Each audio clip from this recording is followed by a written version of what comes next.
Welcome to an episode of the Marvel Cinematic University podcast, the show where we talk about everything in the MCU. I'm your host tonight, Jake Christie. Anthony Canton III, my usual co-host, for some reason made the decision to buy him and his dad tickets to see the New York Football Jets on Thursday Night Football on Halloween. So he is there watching the Jets undoubtedly lose. And I say that as a Jets fan. I would never make such a decision because but he chose to be there instead. I think he bought these tickets before we had the schedule for Agatha. So I'm taking the hosting reins tonight. Although we're doing a Agatha overtime pod next week, so you'll hear all of his thoughts, all of his theories. I'm sure we'll break out the magnifying glass again. But what you don't need a magnifying glass to find is the MC University Patreon, patreon.com/MC University, where you can get our bonus episodes. We just did a mailbag, and we just covered Bad Boys for Life with Rod, actually. We talked about that, the weakest Bad Boys film, but I think we had a lot of fun talking about it. And you can get the Discord. This is all just for $3. And if you're watching us on YouTube, thank you. And if you're not, check the YouTube out. You get video with everything that you're hearing. But enough about that. I'm joined by two of our friends, people who I knew could bring it home for us on this lovely Halloween night, which I forgot it was going to be Halloween when I started texting people for this. People are like, no, I can't do it. It's Halloween. But we have the friend. We leave the key under the mat for him. Rod, Black Guy Who Tips. Rod, how you doing? Good, man. Glad to be back. And we have our friend Dpalm calling in to talk a little bit Agatha finale. Dpalm, how are you? I'm doing fantastic. I am very glad to be here. And Anthony, I'm so sorry. Yeah, it was, he told me at the beginning of the series, and then as it started getting better and better, I'm like, well, that was a mistake. But, we all make mistakes, But the series got better as his season got worse. No, exactly. But he bought these tickets forever ago, I mean. I understand capturing moments with your father. I get it. Yeah, And I would have probably, sold these bad boys at the height and then found some other activity to do. Yeah. But it is what it is. We got enough of a panel. Now, we got a 2-part finale. And off the top, Dpalm, give me your 3,000-foot view of this finale, of how it wrapped everything up. I know you had some tweets. I think I know what your opinion is, but what is your opinion for the people? I apologize if you hear Matthew in the background. He's it's the beginning of bedtime, so a fight has begun. I would say for me, the where they're going to land the plane was always kind of my idea.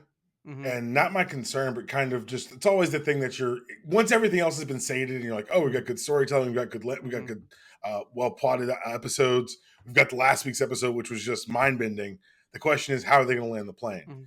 And they did so in a way that I thought was very, very fulfilling and very, very thematically resonant with the rest of the series.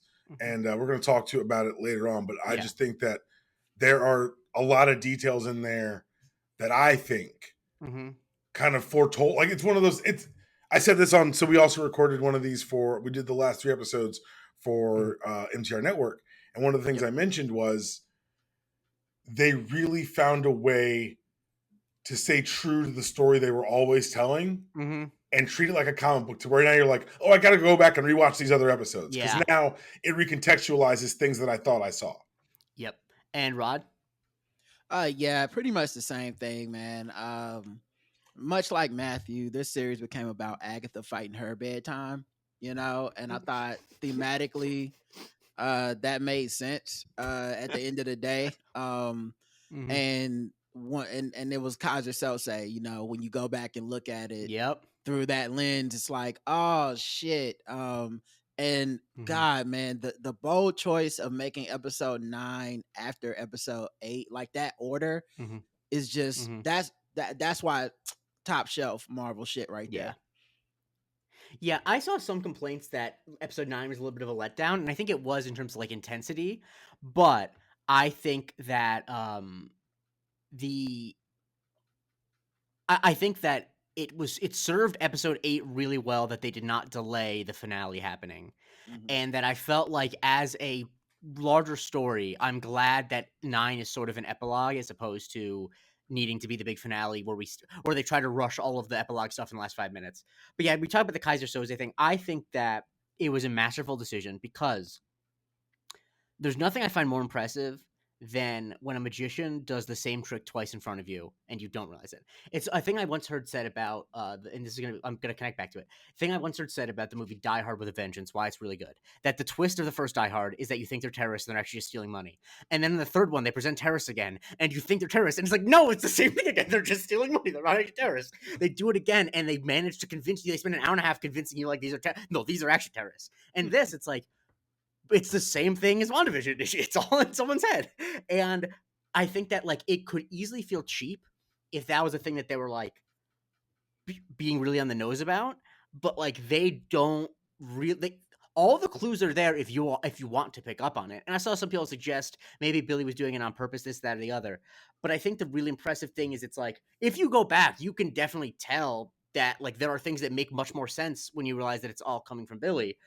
But it's not like it's not. I wasn't by the time we got out of the Witch's Road, and I want to know your opinion on this, Dpalm, because we had a lot of discussion. I know at least in the episode you were on about like what the Witch's Road even was. I think the really impressive thing was by the time we got out of the Witch's Road, I'm like, okay, I guess the Witch's Road is real, and there's just I'm a little dissatisfied, but it was what it was, and I'm fine. Yeah, for me, I really so thematically, the whole series is encapsulated by circles. The Witch's Road being a circle was one of those things that was like, oh, wow, this is very much like, and I kind of, on the Couple Weeks Ago's podcast over at MTR, I was wondering, like, are they doing it again? And one of the things that you have to recontextualize about what something Agatha said was, you're doing this you're much more interesting than your mother.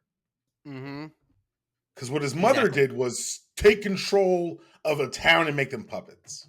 And he made something completely new. He didn't recontextualize anything. In some ways, it's a meta commentary on what people think they want from the MCU, where they say, no, give me more of the same, give me that comfort food. No, the more interesting thing is to do the next thing, to do something, create something new. That's more interesting inherently.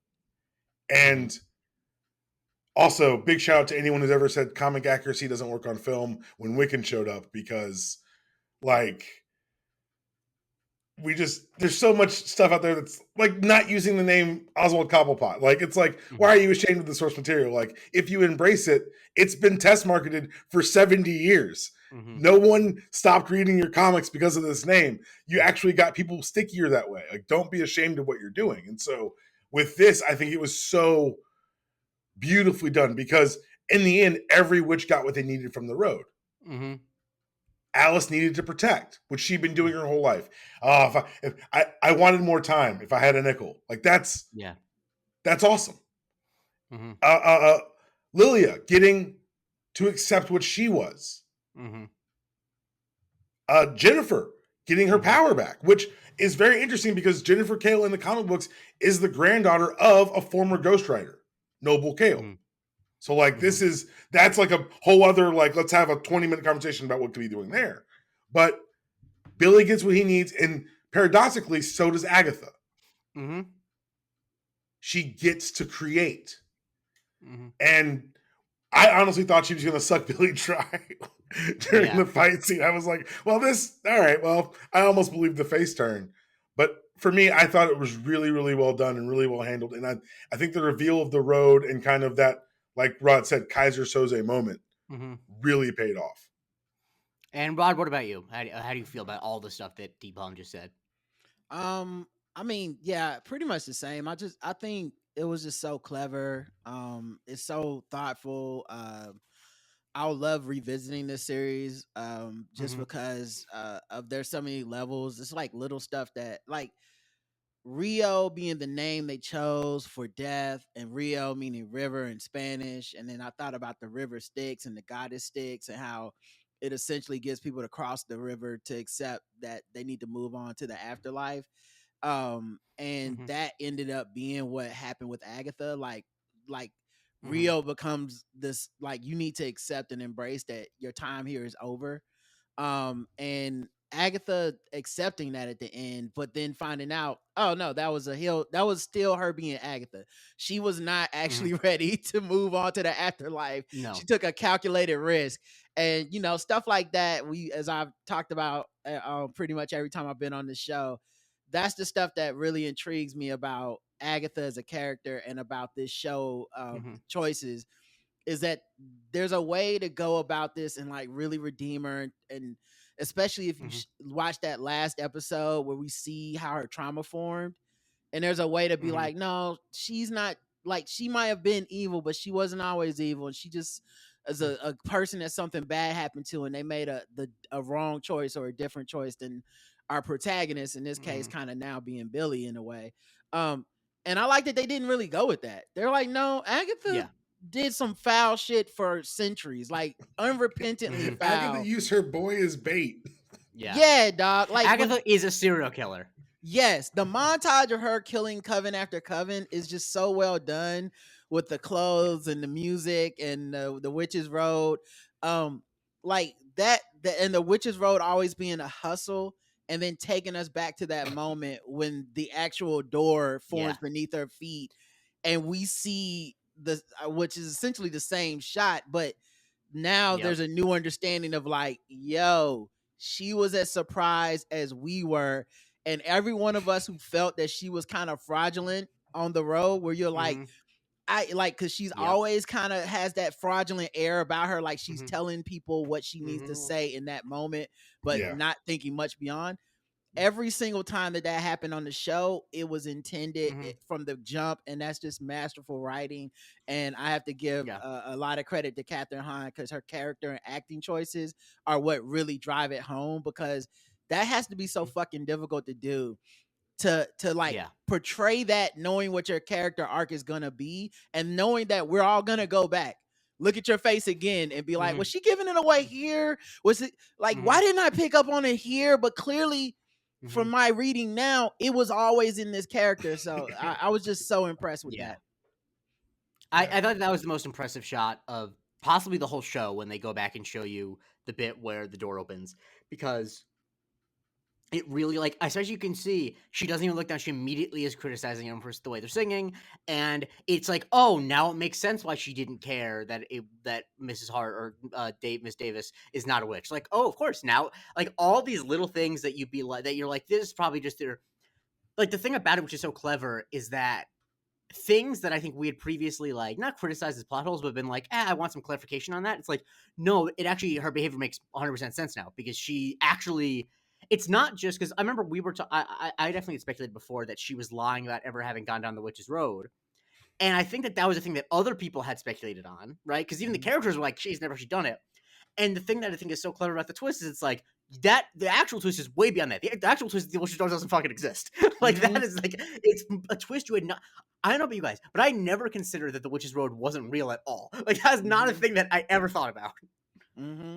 Yeah, Billy's powerful as fuck, dog. Yeah. And so that right there is the thing that makes me, it's the ominous ending, because in the end, why did WandaVision happen? Because Agatha wanted to control a powerful witch. What did she just get? She's now the Jiminy Cricket for a witch who altered reality subconsciously. Like, Wanda did that shit on purpose. He didn't. Yeah. Yep. That's a lot of power to be given. Have Agatha be like, nah, we should take a left here. Take a left. No, it's good. Yeah. And I thought that the moment in, where they're in the basement, and we had not when they're in, like, the basement trap after, they stumble upon the shoes again, and there's the whole argument. And we'll go back to the Rio scene in a second. But I felt like the moment, because we talk about, there's been much consternation to me specifically about Agatha, whether or not she could have a face turn. And ultimately, I feel like they really thread the needle really well, where it's like, she obviously, a thing that I'm glad they didn't back out on is I felt like they were putting way too much into the parallels between Billy and her son, and of her feeling towards him. And I felt like if they were to pull the rug on that and be like, that was a lie the whole time, like, I felt like that is not clever to me. That I always find it not clever when the twist is this character was lying, period, the whole time. That's always just a little lazy to me. And so I like the way that it's like, she has her quote unquote face turn moment, is something that is simultaneously selfish because, as you mentioned, Rod, she thinks that she's like, I'll be a ghost or whatever. But at the same time, it is like there obviously is a real moment of like, I can't do this again. Like I actually like that she has enough self-awareness to be like, no, this can't. This is not sustainable. I can't do this again to someone who reminds me of my son. And I felt the end when she's like, I can't face him. Like that once again does not forgive any of her sins or whatever. But like that I find to be a heartbreaking reason for why she doesn't want to die. Like that's like it's not like obviously yes, she doesn't want to die, but it's like no, she doesn't want to die because she doesn't have to face the fact that what she did for her son and like that is like once again, it's not redeeming her, but it's like wow, that is powerfully sad. And that's how you get a character like her to exist. But let's talk about Rio. You could say that the show, in a lot of ways, you blame it on Rio. No, it's just you actually blame it on Billy. But we have the conversation between Rio and Agatha about why Rio's there. That Rio's there to claim Billy because Billy should be dead, and it's not fair for a consciousness to steal a body.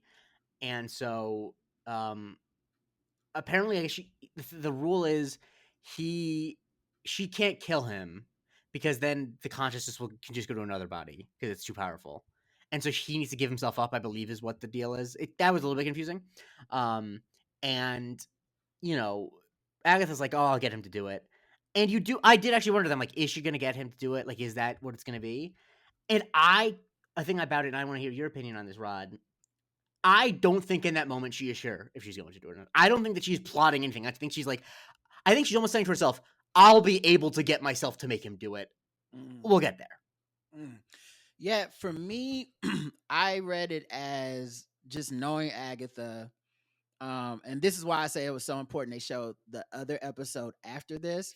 Because it left me with the question mark in my head of like, does she intend to go through with this? Or is she thinking there'll be another way out? There'll be some other exit ramp. There'll be some way out of this that even Rio doesn't understand.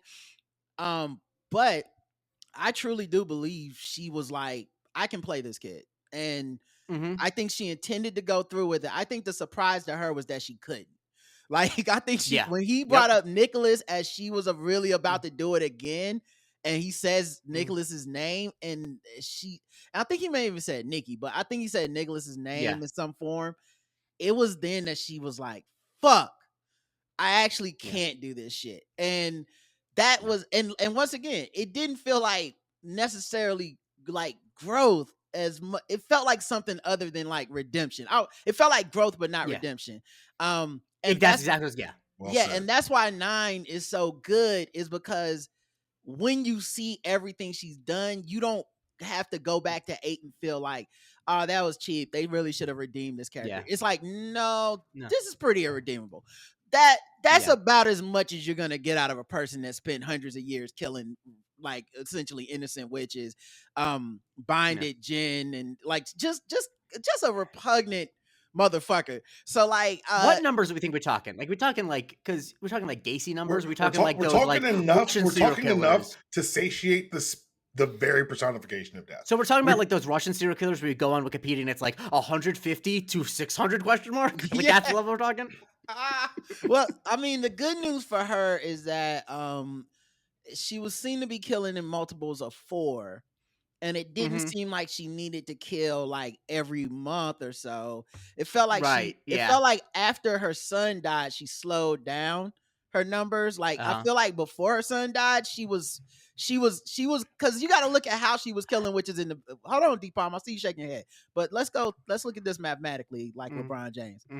The way she was killing witches before, she was just like randomly getting them motherfuckers on the street. It was, oh, go steal something from that witch. She'll come across the corner and I'll just zap the shit out of her ass.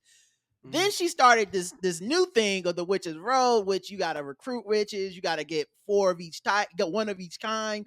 You got to bring them to a spot that's secluded. And then you got to get them mad at you and then just suck their energy.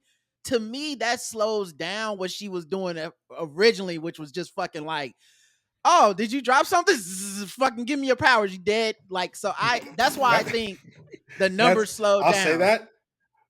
But when the song came back to her like a circle, Mhm. That's when we've now turned this into a conveyor belt system. It's Yeah. no longer hunt and gather. It is, hey, we killing these chickens by the hundreds. I Yeah. think we got but shown. so that's I think like the montage. I think the advanced. montage was the highlights. Yeah, I actually Okay, agree with Dpalm. that could be true, but I think the advanced analytics Uh-huh. would I think what I think before when she James was Harden ass. Come on, man.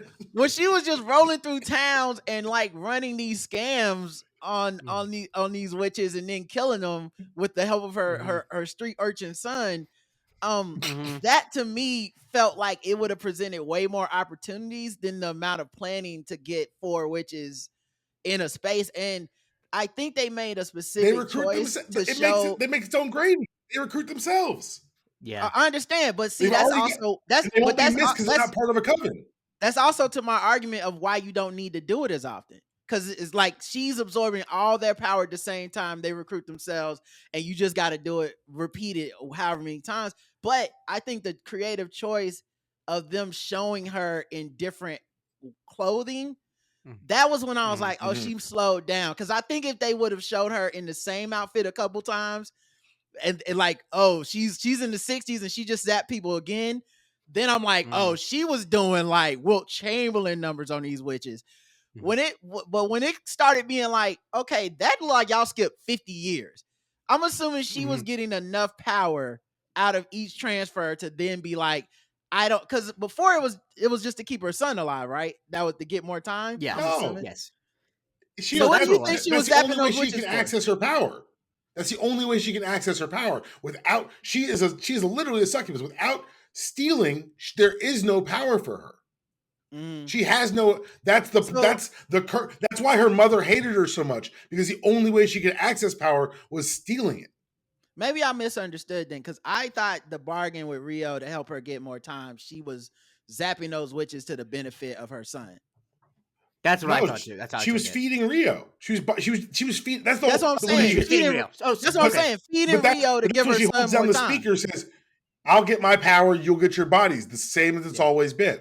That's what I'm saying. Yes, Yeah. That's what I'm saying. But she has no power of her own. That's her entire existence. Right. But Dpalm, hear me out. Dpalm, hear me out. I got you. After her son is gone and she's broken, there's no impetus to be like, I need to constantly have a stream of bodies for Rio to stave off my son. So that's why I'm like, at this point, it's solely for her power. And to me, it seemed that that's when the scam came in. That's when the less random came in. She created a system, 4 witches at a time. It just seemed to me that she wouldn't need to do it as often if she was able to. That's ignoring the fact that she was in a relationship with death. They were in love. That's true. This is not just something she's doing just because she kind of has to. After her son was gone, after her son was gone, in bodies. After her son was gone, they don't show a single scene of them being in love or together in any way. They intimate the relationship throughout the entire show. Yeah, I don't think that the last time they saw each other was 1750, but obviously that could be wrong. I don't think that that's the case. I could be wrong. They've been not talking for 300. This is a system that benefited them both. I don't know that. Anyway, this is. I think that this is an unanswerable question for us, but I'm sure that Jack Schaefer has an answer. Basically, the question being: is every time in the montage, is that the only time she did that, or is she like doing this on the regular? That's not how montages work. I know exactly. I thought it was more than that, but I do love the costume changes, and it's just like, and the whole thing with the Witch's Road song being a thing she made up with her son is like, really. She argued about the lyrics with old girl. Yeah, she's like, it's 2. I know. She's like, it could never be a coven true. I wrote the bit, like, it's coven 2. It's me and my son killing y'all. I love like Ouroboros things like that, like the old a circle. No, there's the old like paradox question of like, if you were to go back in time and give Beethoven the sheet music that he wrote before he ever wrote it, who wrote it? You know, and it's like they did that in Loki. It's not literally the same thing as it's not time travel, but it's like we're under the impression that like there's a thing that was like from time immemorial, but it's like, no, this was something that she started, and it just, I think that there's something so clever about telling stories about people who live so long, is that like you can become legends, and things you make can become legends, And so like I don't know, I think this was masterful from Catherine Hahn because she plays all the stuff like you can because thing about her is she is an evil person in a lot of ways, but I think the thing that's really crucially interesting about her is that she is not a sociopath. She clearly has a lot of feelings. Like that's one of her downfalls, and I think that evil character. I think that there's an over representation of sociopaths and evil characters because sociopaths are like I don't know, they're pretty one note in a lot of ways. But a character who's evil and does it because they get their feelings hurt is a lot really interesting to me.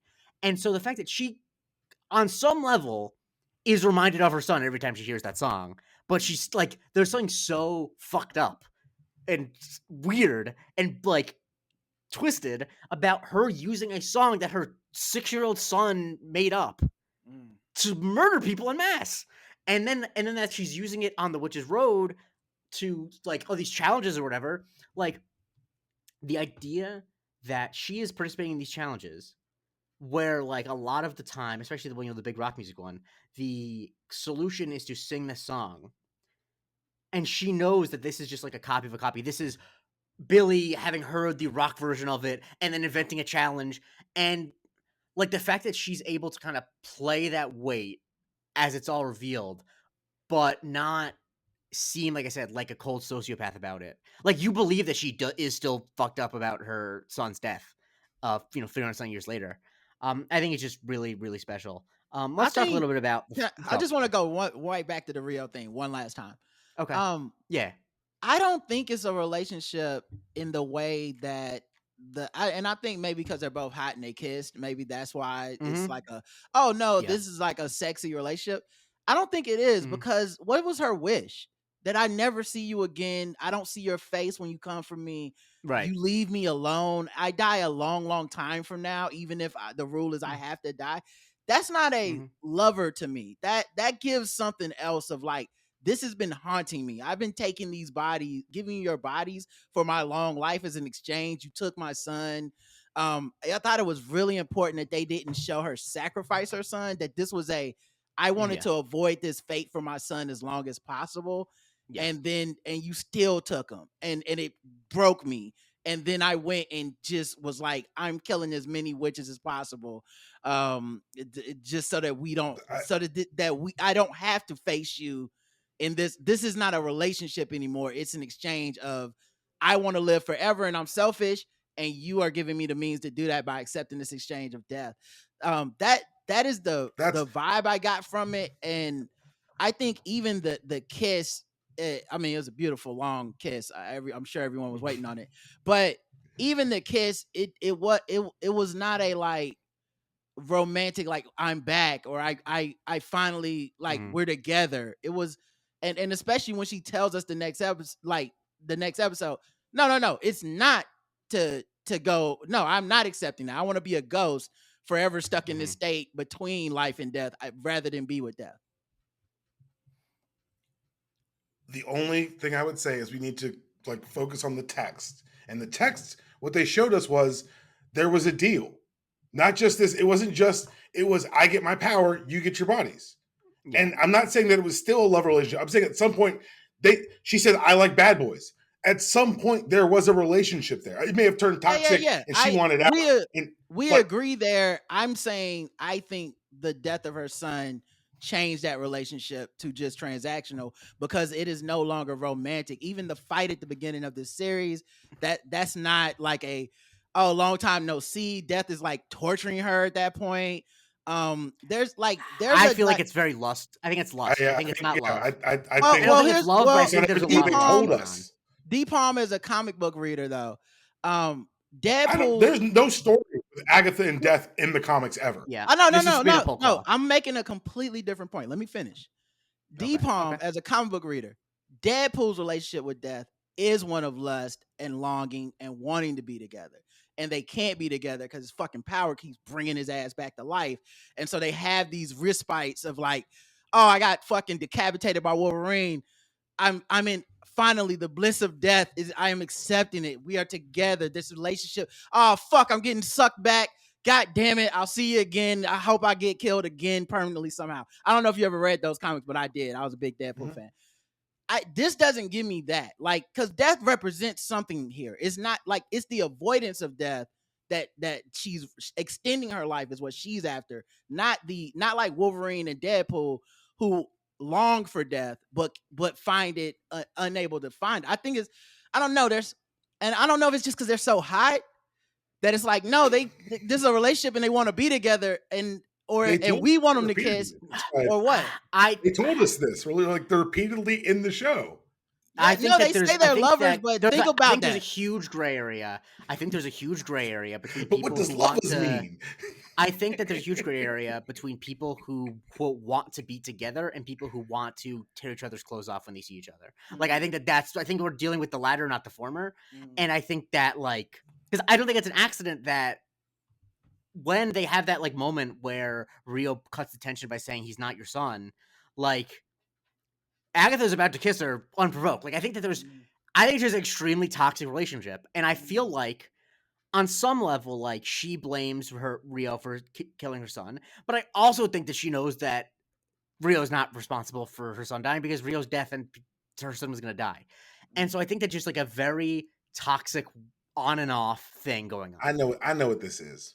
This is Rod's long marriage privilege. He's never been in a toxic relationship this bad, and he don't recognize the signs. I have lived this life. I know my lady death, and I got out. I'm free. Well, look, maybe that's it, but I truly feel like we can't just analyze this on just the two physical human being characters. It has to be death as a concept as well. It can't just be this is a relationship. What does this relationship mean? But that's one of the points of the character. She's the first Green Witch. She's a person. Right. But I'm not saying she's not a person. I'm saying she is also death. In this, she represents death. She was death for all of them. She wasn't just death to Agatha, right? So as a concept, I told you what death means with Wolverine and Deadpool. That's important. Like, they want to be with death because they can't die, and they fucking hate that they can't die. And only a character that has immortality would feel that way. Agatha is a person that's running away from the concept of dying. She does not want to face her death. And death is represented to her.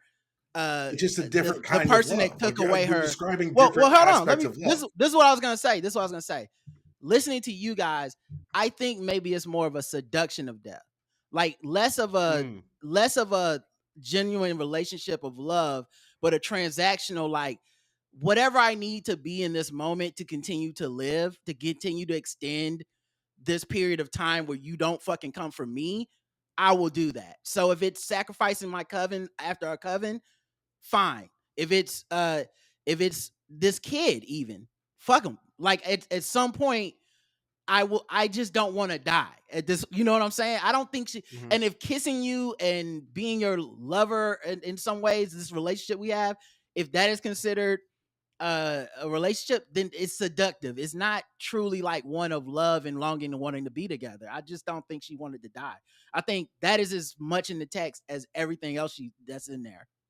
And knowing that she's an unreliable narrator that lies, her telling me like, oh yeah, that's my buddy Death, that means very little to me when I watch her actions, which is clearly you fleeing death at every single chance. You've thrown so many bodies between you and mortality. I can't just be like, nah, this is what you always wanted, to finally be with your lover Death. No, you was putting up a brick wall of motherfuckers. I never said that's what she wanted.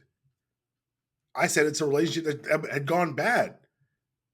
So at the end, yes, she wanted to get away from death. That was that. She says that, yes, that's at the end. I'm saying there's 300 years of unexplored relationship that, who knows, we may get another miniseries of Agatha and Death on the Road. Like, we don't know. They may do something like that. So, like, they may do a series of period pieces. I don't know.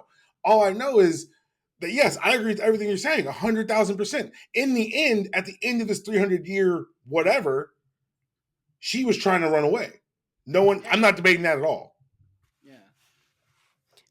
But so I do want to talk about the confrontation in the backyard after Agatha gets out of the final trial. Basically, you know, actually, no, let's first talk about the bit that helps her get out of the final trial. So first, the final trial, you know, Jen gets out first because she realizes that Agatha was the one who bound her because apparently she was doing that for money back in Boston in the 1920s.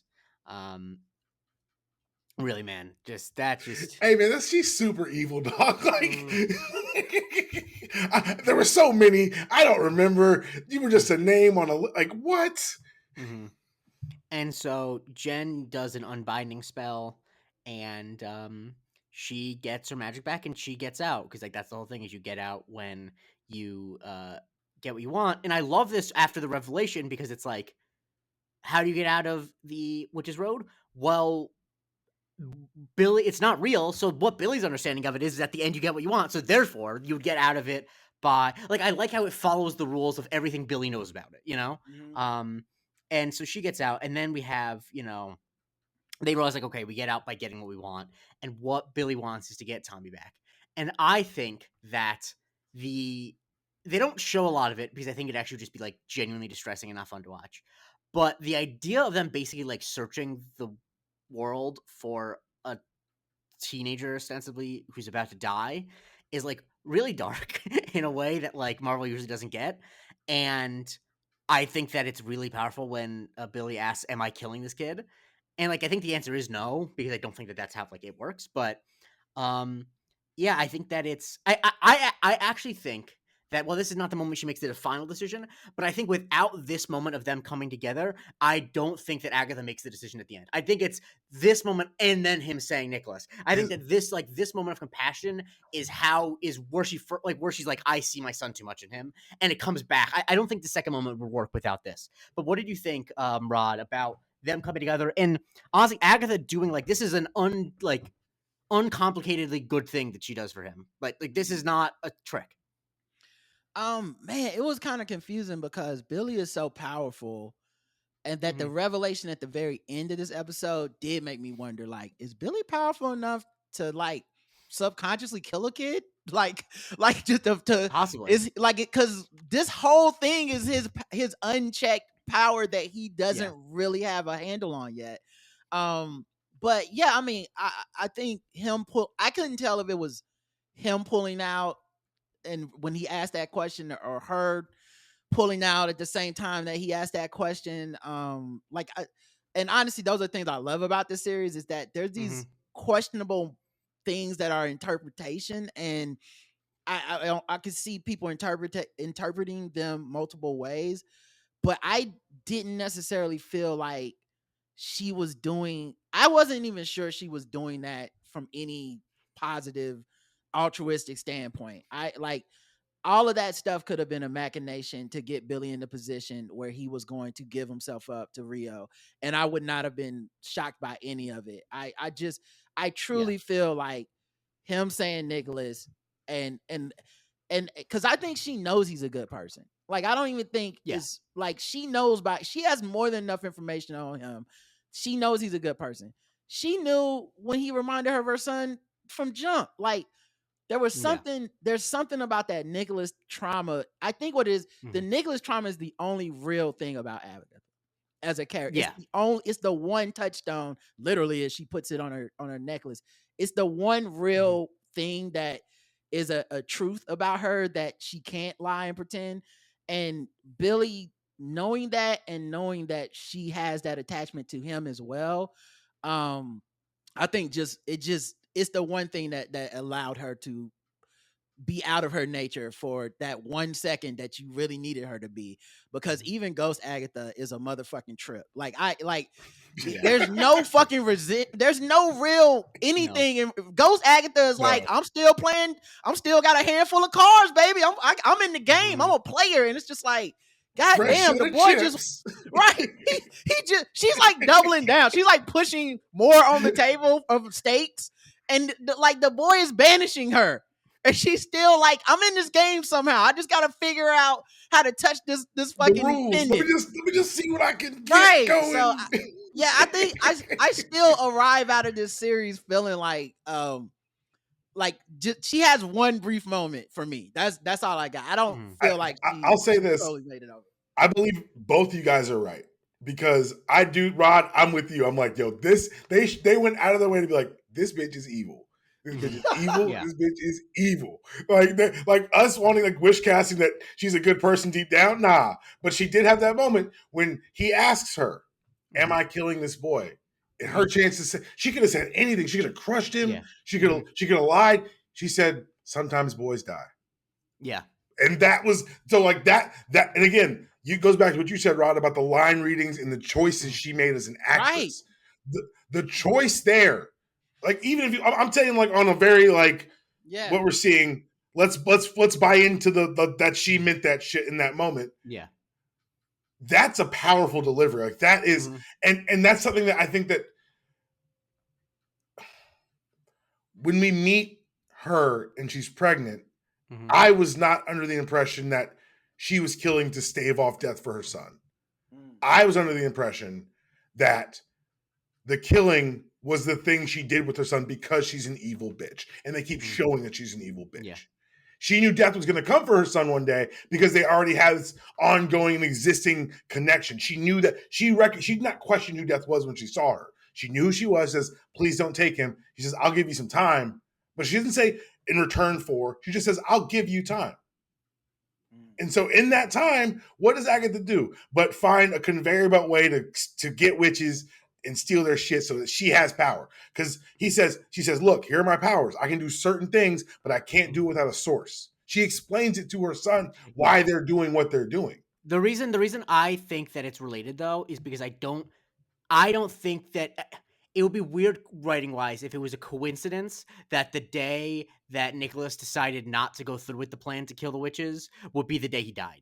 That can't just be a coincidence. It's showed up like his foot could have itched and he could have been dead. No, I understand that, but writing wise, why are we showing that as the same day? Yeah, that's why I think it has to be related. Death showed up like a bill collector. Like they didn't pay the rent that day, and it was like, you know the deal. You know what I mean? We've all got that sick the whole time. I'm like, yo, this boy been dying. Right, I understand. That's what I'm saying. I think what was staving off death, he was supposed to die stillborn as an infant. Yeah. He was supposed to die the day she was trying to have him. I think the only thing that kept staving it off was like, we killing witches, and then we made like she gonna keep giving you an exchange. But when she explains her powers, like the only way I can get power is by taking it. No, I understand that, but yeah, two things can be true. And she wasn't going to live powerless because she's crazy. I don't agree with you. I don't think that she was at that point. Because once again, why else would it be shown as that we know for a fact it's the same day that he decides not to go through with killing someone is the day he dies. I don't think that would be a coincidence. Okay. Yeah. Yeah. I also think she is evil, but I think that like her, I don't get the impression that she was killing witches at the same clip beforehand. Maybe she was, but who knows? You think she went? You think she went ham? I'm so interested in the series. Say that again. Saying you've always been evil. No, I understand. Yeah, but you've always taken power. Yeah, her mom. I'll say this. Right. I'll say this. If her killing the witches is unrelated to Nicholas, personally, I think that's me too a bad writing choice. Yeah. I think that's actually just like I don't like that, because if it's just like a random day that he dies, that's actually much less interesting to me. And also like that's a weird thing to not be explicit about. Like to be like to get like I think you have to give her when she's with her kid to show how cold-blooded she is. There needs to be a scene of her being like, I need to always be all powerful. Like all I give a fuck about is just being powerful, and you just happen to be benefiting from being my kid, my progeny. But other than that, I'm not that attached to the idea of you. I'm not attached to the idea of these witches we're killing. This is all just a big ass hustle for me. She really did care about her kid. And I think the other reason that was important both those is can exist at the same time though. Yeah, but we just said both the ideas can exist, that she needs that power, and also she's doing it to help her kid. Yeah, but the thing I was gonna say is I just think it's kind of interesting that they don't explicitly say that, but they explicitly do show when the rent is due and he decides to go off and be a kid. That night, death is like, come on.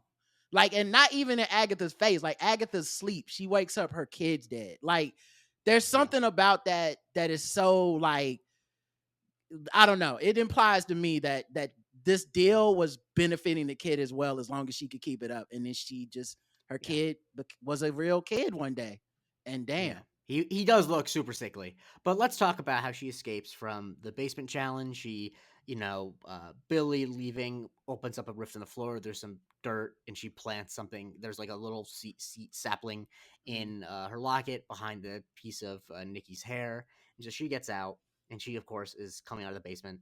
And it's outside of her house, but it looks crazy because the sky's all purple and death is there. And Aubrey Plaza decides that she's going to say every line reading like she's a crazy person, and I appreciate that. It's really just Lady Death, just perfect casting, really, because she's completely unafraid to say a line that makes her seem like she's insane. Dog, and like why the amount of fun Rio had on this adventure is crazy when you go back and watch it. Like, there's moments where they're all like, no one else knows she's Death, I'm assuming, except Agatha at those moments.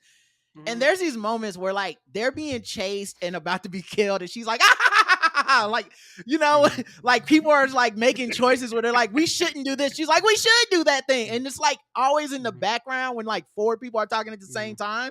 But damn, man, like in hindsight, I'm like, God damn, Aubrey and the writers really did that thing. And so we have this, fight going on, and Agatha's obviously losing because she has no power. Then Wiccan comes down. He's wearing the comic accurate costume. He, is fully powered up. And this is the moment where, she drains him of some of his power, but he says, "Don't drain me all the way." And I was like, is she gonna drain him all the way? I didn't think so, just because, like, I've seen movies and television before. Yeah, exactly. Because like, obviously there are ways to make it interesting, but like if you have a character who's known for draining people all the way, and then a character says, "Hey, please don't drain me all the way," you're setting up them to not drain them all the way. Also, like the way they've treated Death in this series, where it has been final. You kill Wiccan after, like, there's hell to pay on these Marvel streets. If you introduce this character, we all grow attached to him. We all love the portrayal. We all love the costume, everything. And we're like, yeah, and then Agatha drains him in the second to last episode, and that's the last time we see Billy. Like, man, fuck y'all. Yep. Yeah. Well, I thought they had set it up because they said if you kill him, then he's just going to find another body. Yeah, right. Like that's why I was kind of like, they had to find another actor, right? Back door. Yeah, they had to find another actor. Is like, I don't know shit about no actors. Like, I'm just like, it's a dude playing Wiccan. He's Wiccan to me. No, and I think that type of thing, I think is, and I think you'd agree with me on this, because I know that you are very much in favor of things staying accurate to the comics, but I think that like things like, you like things not being ashamed of the comics. I think it is like, you can do a thing where you like have a character change consciousnesses a few times because they're just a drawing on a paper, but like I think it's very different when you have an actor that people see, even because also it's not like he's that famous. He's on like one British TV show that people like on Netflix, but they replaced Terrence Howard. I understand that. But we know why. Yeah, we know why. Howard is not. They had nothing to do. They had nothing to do with the plot. Yeah, that's an Academy Award winner. They said, "Get the fuck off my property." Whoa. He just has a nomination. Let's not give him a win. He didn't. I was thinking of 3-6 Mafia. Academy Award winner 3-6 Mafia. I apologize. That's Philip Seymour Hoffman's Oscar you're trying to take. Let's not do that. But I'm just saying, listen, if he comes in to Kevin Feige's office and it's like, I'm gonna need more money, then okay, then I'm with you, Dpalm. That's why they switched out that actor. But as long as he's just there doing his job, he's straight. You straight on Marvel. We haven't told this story. We haven't told the story in a bit. We used to talk about this a lot early on when we did the recap pods. The reason why Terrence Howard is not in Iron Man 2 is because of Robert Downey Jr.'s substance abuse problems. He did Iron Man on a reduced salary because they did not want to commit that much money to paying someone who they didn't know was reliable. And so technically speaking, Terrence Howard was the highest paid person on Iron Man. And after Iron Man was a super success, and then Robert Downey Jr. did, he also had Tropic Thunder that same year and did Sherlock Holmes. He was an A-lister, and they were paying him A-list money. And Terrence Howard was like, contractually, I want to still be the highest paid actor. And they said, the fuck you do. And then they fired him. Imagine seeing that. Imagine being like, no, I'm going to be James Rhodey Rhodes, and I'm going to be the highest paid actor. Read the room, Terrence. You're in the film. I'm sure he probably could have gotten like, I'm sure he could have gotten probably like a 50 to 100% raise, Yeah. but he's like, nope, I gotta have the highest No, pay. no, we've heard him speak since then. There's not. Yes. Y'all asking for logic and the illogical. That's true. Come on, Yeah. man. Nah, I bet Yeah. when they pulled out, when he was talking to his agent and his agent was trying to do the math, he was saying some Terrence Howard math and fucking the whole thing. I bet he ain't got no damn agent. Terrence Howard ain't got no agent. Terrence Howard got another cell phone. Yeah, this is Terrence Howard's agent, man. Yeah. Hold on, I'm gonna put my agent on the phone, man. Hold on one second. Hey, this is Rudy Goldstein. Terrence needs $2 billion because there is no such thing as the number 1 in the English alphabet or mathematically in the Greek numbers. Anyway, and so That's not a joke. That's a reporting. That no, is sure, yeah. Terrence Howard has said more outlandish things about numbers than basically anyone has said. Like, that's a direct ass quote. Y'all laughing? He just channeled Terrence Howard. It's the truth. Yeah. Hey, And then they're like, okay, we'll get people think Don water is- Cheadle, Yeah. who is Some more people think water- beloved. Don, you like- bored? Don, you Yeah. bored? I'll take a check. Come on. Yeah, do you want to get checks for like 8 movies for the next 15 years? Yeah. Anyway, How long I gotta be yeah, in the movies? so- 10, 15 minutes tops. You ain't like you can Oh, be that's how in we and can out the work. set. We good? Yeah, Yeah, maybe you be let's in do and out the this. set in Yeah. 7 days, man. Maybe reshoots. Okay, sure, I'll take it. Let me put my Yeah. agent on the line. Hey man, But if the suit's on, I can just do the voice, right? Perfect. Don gonna great. need This is about better. $2 more million. Because honestly, if you look at it like this, H2O means 2 oxygen particles, man, but you can't. 2 is actually 1 squared. A lot of people don't understand this. So anyway, there's the fight. They join in the fight, but quickly they realize like you can't, both metaphorically and literally, you can't fight death. You can't kill death. So Right. they're When, gonna lose. when Agatha makes that circle and she's like, bitch, what do you think this is? Hey, so let me ask y'all this then. Do y'all interpret Lilia's when she calls you coward duck line actually being about saving Teen? I think she just like, I think she already Like, knew is she she was trying gonna, to? like, Why would she save Agatha there at that point? I think you're right. I think that she knows that Agatha has to be there in order for Teen to live. Yeah. But that goes against what we're shown what time is. So if the passage of time is an illusion, she was always going to die. Right. That's true. You know what I'm saying? Like, yeah. Well, no, I think is like a especially coming from Lilia. But let's not take away Lilia's agency though, because Lilia also killed the 7, right? Like you still have agency. She had to. Hold on, but it's what you need. Just because something's gonna happen, how it happens still matters.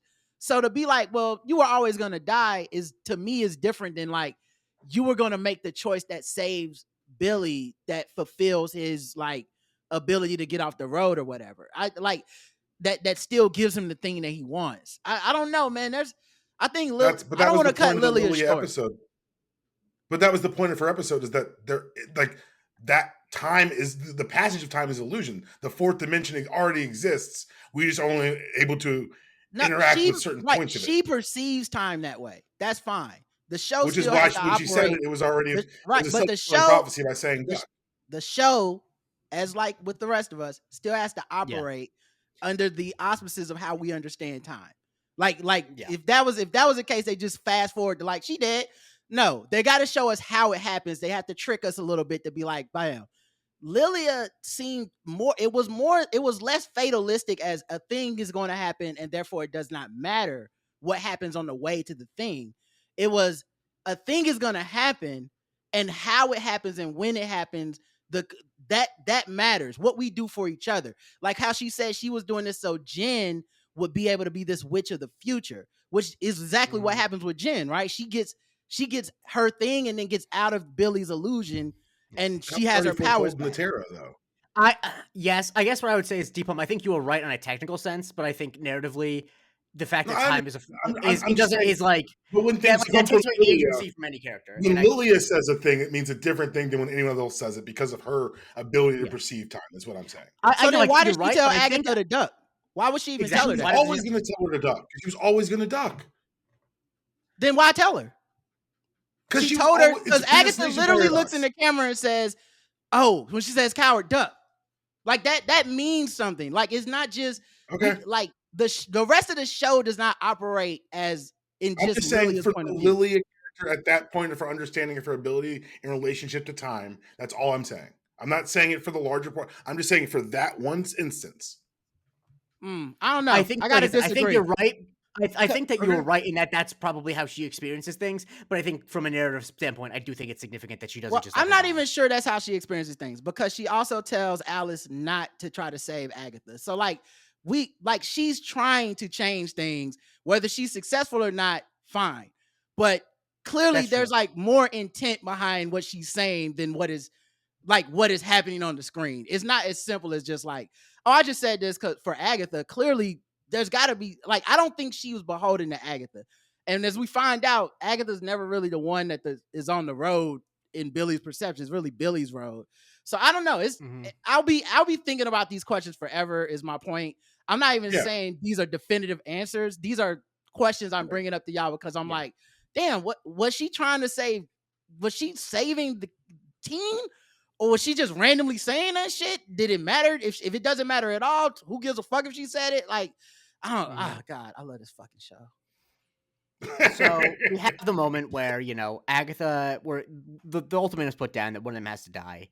And Agatha's gonna let Billy die. And of course, Billy, in intense moments, can talk telepathically.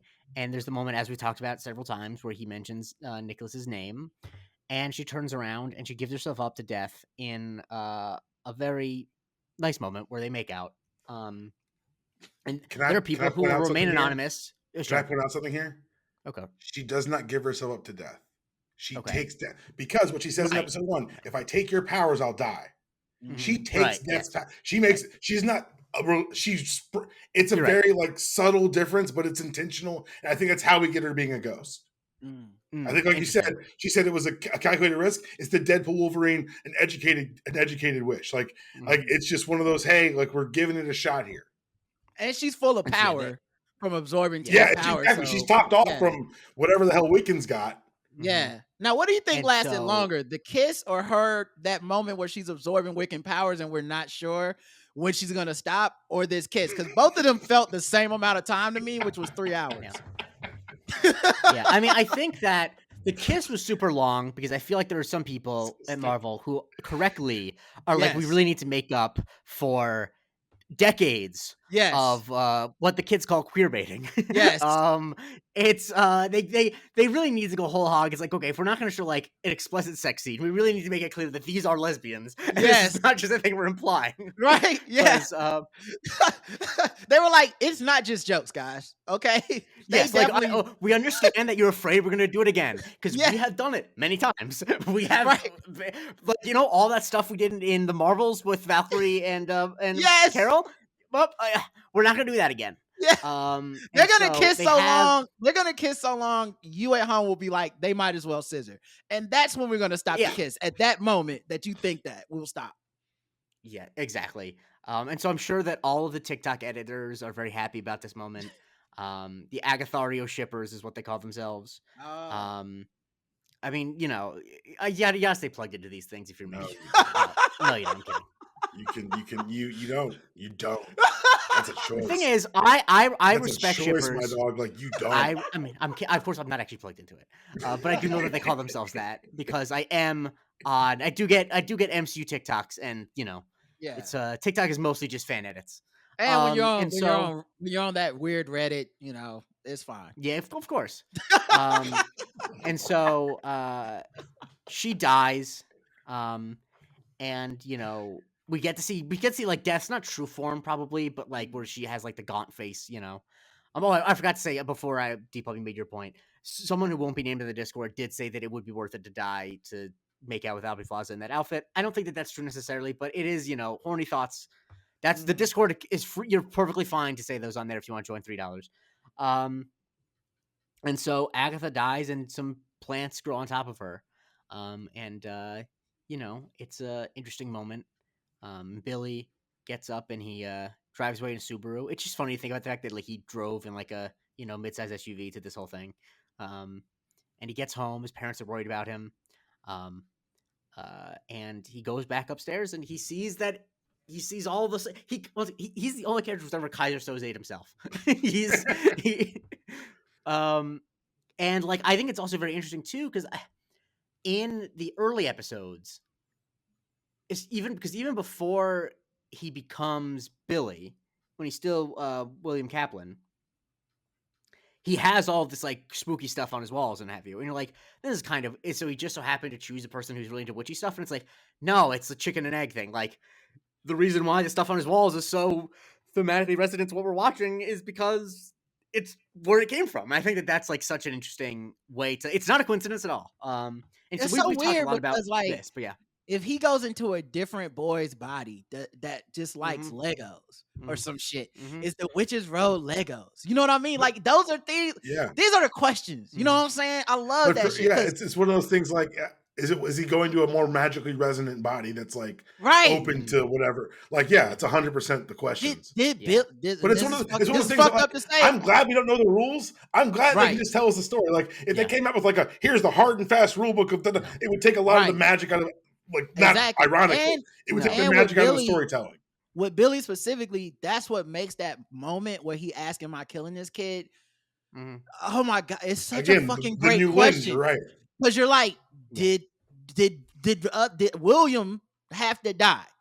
Like, did Mhm. that need to happen in the exact moment and way that it happened? And it needed to be that kid who died, so you would Mhm. have this perception of all this magical shit in a row. Oh my god. Anyway, Yeah. oh my god, this show. Yeah. And so we've covered a lot of episode 9, Yeah. but I want to talk about the end when Billy goes down to Agatha's basement and he's trying to banish her because she's a ghost. And you know, he is doing a spell, repeating it over and over again encircled by sand and candles. And she originally is kind of like, oh, this is not going to work. And then eventually she's like, oh shit, this guy, he's probably going to banish me. And somehow she figures out a way to knock the locket out of his hand. And so they've reached like an uneasy alliance. Um, how do you guys feel? I'll start with you, Dpalm, that this ended. Like, how do you feel about the way that this ended? We should all be fucking terrified. Mm. Because for 2 series, Agatha's just wanted her hands behind the wheel of a powerful witch. She hotwired Wanda's spells to try to do it and wanted to beat her with sheer power. She's now tricked Wanda's child, who is more powerful than Wanda, who created all of this subconsciously, who literally created the rules, regulations, and consequences of the road without any outside input or training beyond the magic spell book he had, which was always a red herring for how much power actually coursed through that boy. We should be, and guess what? All he wants to do is find his brother. And guess what I can do to manipulate you if I know what you want? If I know what you want and you already trust me, how can't I manipulate? And I'm proven to be an evil bitch, an unrepentant evil bitch. Do we really think that dying has changed her? No, it made her more herself. We saw that. The fear was gone now until Billy almost banished her ass. And Rod, how do you feel? Oh yeah, he gonna have to threaten to banish her again. Like that's not the last time. It's gonna have to come up again. Like that shit's happening again for sure. Because the other thing is the rules of the road were all stuff that Agatha told him. Because it's Agatha's song from hundreds of years ago, number one. And then number two, like she's the one being like, and then this operates that way. And he's naive enough to believe her, even though he does not trust her.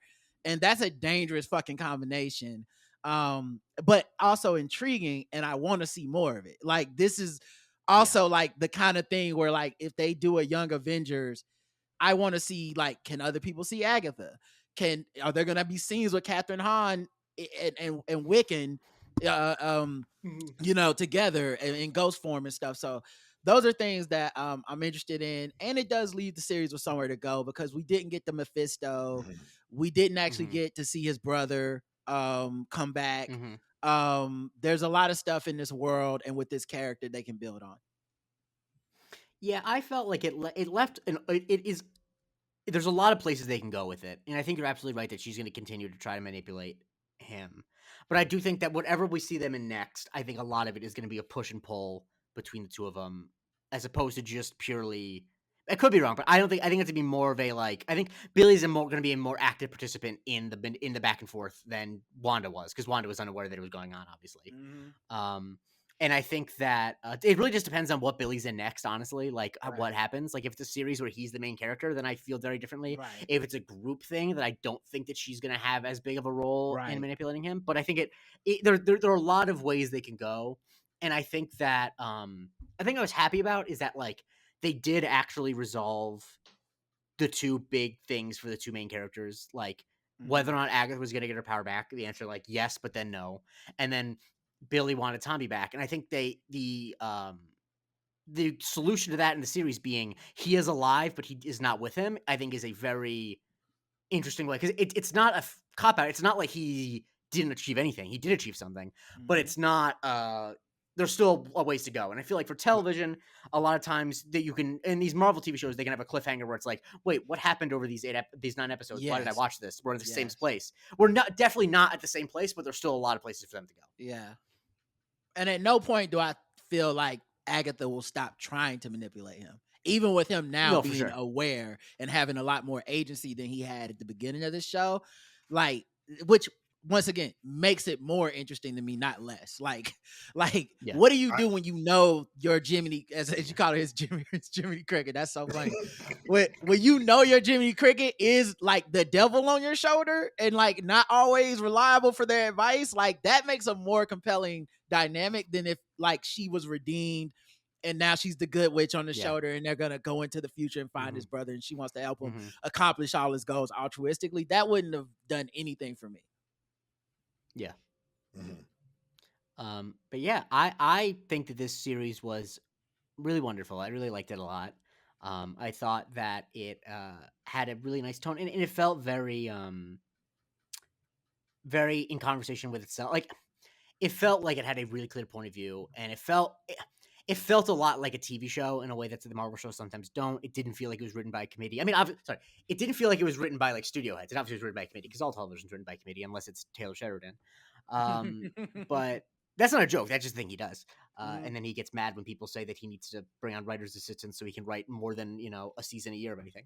And so I really like that. I felt like it, and like visually, it was very consistent. Like it really felt like a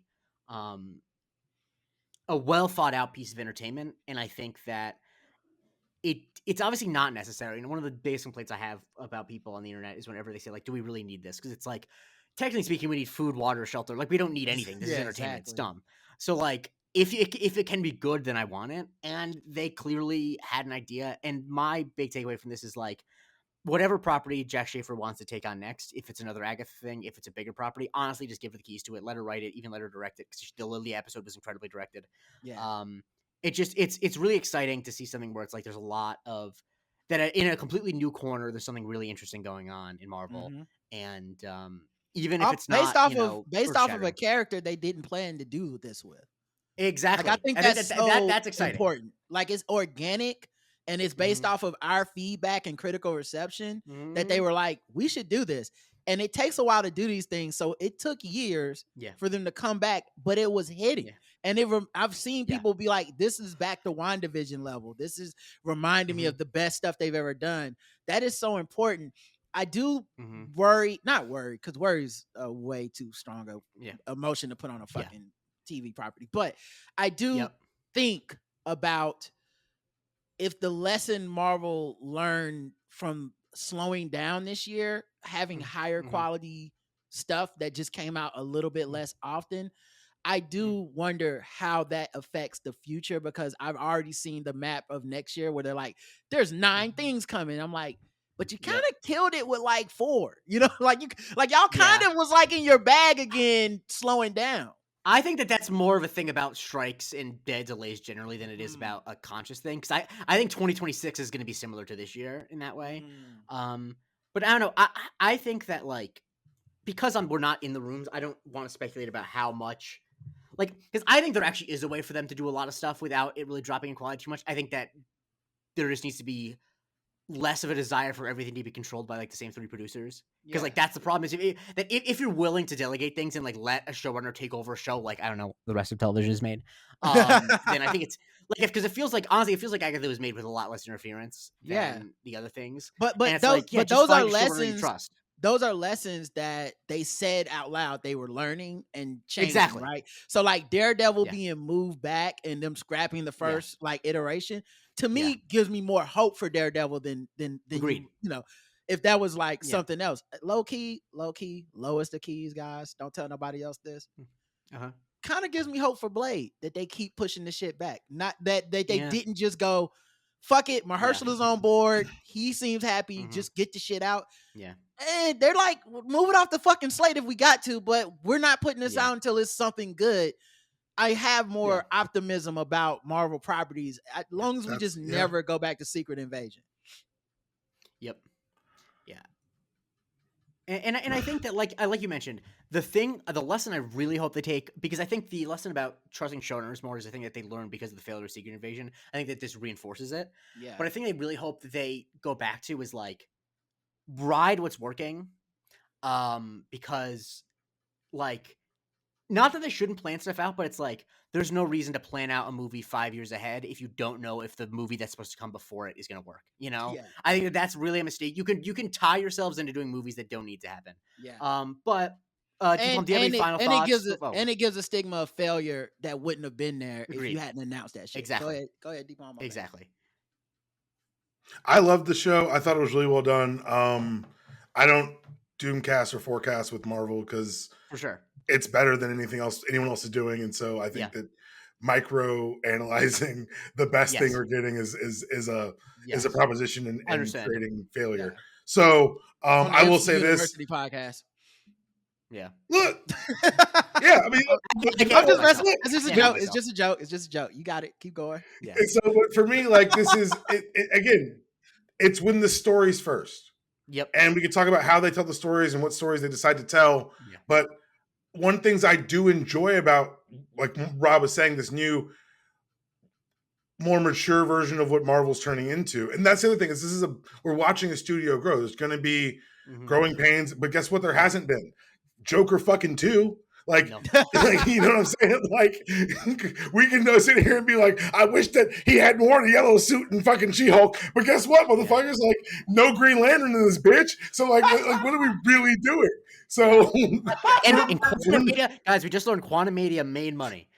Yeah, that's crazy. But also, why the fuck do I give a shit if it makes money or not? Why would I give a shit about everybody paid? Why do people talk about NBA ratings? Motherfucker, they decided a media rights deal. I don't care. So the thing about that, I just like that. I just like that Joker 2 has taken a shot every fucking week on this show since it came out. Yeah, I do. But my stance on it always is that, like, I find the business stuff interesting just because I find the business of Hollywood interesting. I just find it interesting how Hollywood can find a way to make money always, even though they always lie and say that they lost money, so they have to pay people. I think that's just interesting. You love college sports. I mean, yeah, I love it. Anyway, I love the bullshit of Hollywood. But, you love all business, actually. One day we'll talk about how the Hornets left town here. One day we'll talk about that. So, but the what was I gonna say that the thing I always say about Marvel and like people not watching it, or like, and with the NBA ratings, I always make a comparison of like when people ask me like, why do you think people aren't watching Marvel that much anymore? It's like, I remember when they first had the big NBA ratings panic like 5 years ago, every NBA podcast on ESPN was having discussions about it. And I'm like, I don't care what people who love the NBA and watch every game have to say about why they're not. I want to, the person who's actually an expert on this is the person who's not watching the NBA anymore. Agreed. And same with Marvel. It's like, I do a fucking Marvel podcast. My opinion on why people aren't watching Marvel anymore is speculation. As someone who's not watching the movies anymore. I don't even be caring. Anyway. To be honest. I mean, I don't give a shit. Is it good? Am I watching it? Like, I only care about how successful it is insofar as they make more. But anyway, I know you guys got to run. So, Dpalm, where can people find your stuff? You hear you talking about Agatha, other things, college football, other sports. I want everyone to know the sacrifice I made to climb on an emergency call from a Florida fan on Georgia-Florida week. Like, what have I done? I've betrayed everything I stand for. As if it's going to be competitive. Come on. So you say that now. I know your ways. I've seen you people. No, you have to understand. My sports origin story is being a Mets fan that when I say it's not going to be competitive, I mean it. Like, that's the thing. I'm a Mets fan first and foremost. If you like my sports psychosis, Yeah. you can find me over at the MTR Network. I'm the host of the Unanimous Decision podcast. Our latest episode had myself, Michael Felder, and Joel Anderson from The Ringer talking about all things sports, making cracking lots of jokes. And we're going to have new episodes coming out tomorrow, I guess when this episode drops, and also on Monday. You can also find me over at MTR hosting the Super Tuesday recaps. We're bringing those back. We just released the latest episode of our 3-part on Agatha All Along. We're recapping episodes 7, 8, and 9. So you'll hear a lot of the things I might have said here, but you should download that anyway. Wonderful. And Rod, where can people follow you? I mean, people know, but just say it anyway. Shout out to Dpalm's Georgia Paranoia. I have 2 things before I say my stuff. First of all, it was very important that Nicholas Scratch wasn't a sacrifice. That was something that everyone assumed. What a fucking twist. That's why we do TV right there, moments like that. The second thing is, I would 100% watch a prequel of her and them breaking down like Agatha throughout the years, how she did the absorption thing, when it was just about power, when it was for her son, when, like, how many eras did she go through? How often was she doing it? I am so fascinated with those numbers. That is not a joke. Plus, that was the only part that had like big bosom black witches in it. And nigga, are you Zach Lowe of Dead Witches? Yes. I want the advanced analytics, bro. Y'all don't understand how hard I'll be paying attention to this fucking show. It's kind of ridiculous at this point. He's trying to break down the hex score plus minus. Yeah. Listen, okay. Her witches per coven, wins per coven is completely off the chain. You got to adjust per era though. You have to change. Of course, the new rules. There's a dead ball era. You gotta get no one's playing defense in the 80s. All players on cocaine. She was absorbing against plumbers.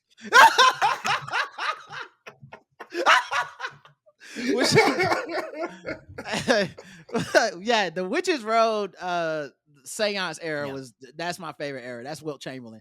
But yeah, the Black Guy Who Tells Us My podcast. Find us over there. Check us out and find me on Twitter until the fucking wheels fall off at Rodimus Prime. Yep, and you can follow me on Twitter at the J Christie. You can follow the show at MC University Pod. Like we said, the patreon.com/MC University Pod. Please check it out. We're doing some really fun stuff over there. Love the Discord, the community we have. And you can follow me on TikTok at the J Christie. Having a lot of fun on there as always. And so Anthony Canton III, you can follow at Anthony Canton _3. Like I said, he's going to have a bonus episode with him and a special guest talking about everything Agatha, his thoughts. So check for that in your feeds. I know he's definitely got, if there were not enough Easter egg talk here, I apologize, but AC's going to get that for you. And to make sure you tune in. And for Rod, for Dpalm, I've been Jake.